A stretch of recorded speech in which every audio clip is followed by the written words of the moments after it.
Buď pořád schovaný v chatě, ať tě nikdo nevidí. My sem budeme chodit, střídavě po jednom, to bude bezpečnější. V pátek ti přinese jídlo Mirek. Vůbec si nedovedu představit, co tu budu dělat. A jak tady přežiju zimu? Vždyť tu nemůžu topit.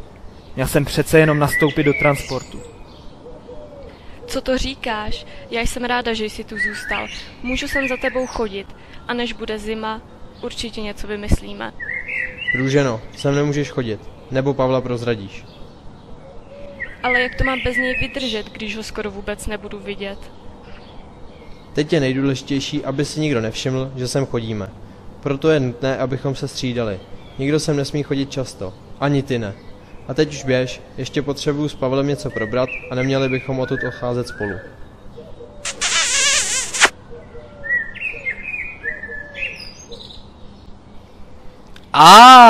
Židáček, tak tady se nám schováváš a s kamarádem. Za ukrývání nepřítele říše je smrt, to asi víš. Ruce vzhůru.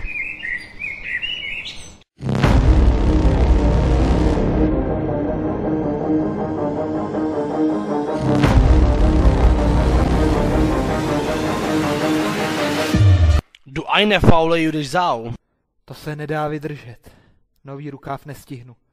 Budu zase bez jídla celou noc šít. Já už to nevydržím. Nevydržím.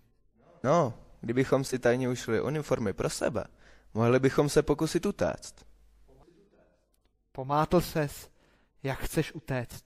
Všude dozorci ze samopaly, kolem elektrické dráty.